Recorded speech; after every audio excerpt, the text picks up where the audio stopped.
Се заострува царинската војна меѓу Косово и Србија. Од денеска на Косово не смее да влезе ниту еден производ од странска компанија, а која има производен погон во Србија без да плати царина од 100%.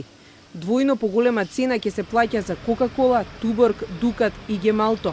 Приштина објаснува дека пријателите партнери им сугерирале дека сите производи кои пристигнуваат од Србија треба да имаат ист третман.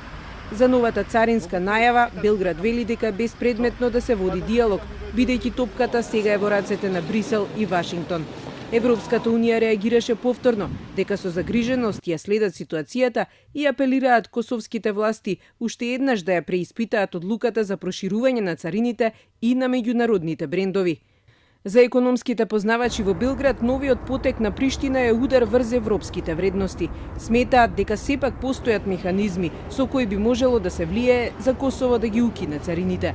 Они имају неку врсту предприступне помоći кои дају властима у Приштини око 645 милиона, мало нешто више у jednom šestogodišnjem periodu od 2014. do 2020. To je nešto više od 100 miliona evra godišnje. Znači, oni imaju neke mehanizme da... Šta to znači? Da li to znači da bi mehanizam mogao da bude da im smanje ili ukinu taj novac? Da im smanje ili da ukinu neke programe ili da im smanje određene vidove pomoći. To bi bio mehanizam Evropske unije, upozorenje koje bi oni na neki način trebali da dobiju. Но Брисел ја предупредува Приштина само вербално. Проблемот е што не сака да влезе во судир со Америка, која стои зад Косово, поради економското и геостратешкото партнерство што го имаат.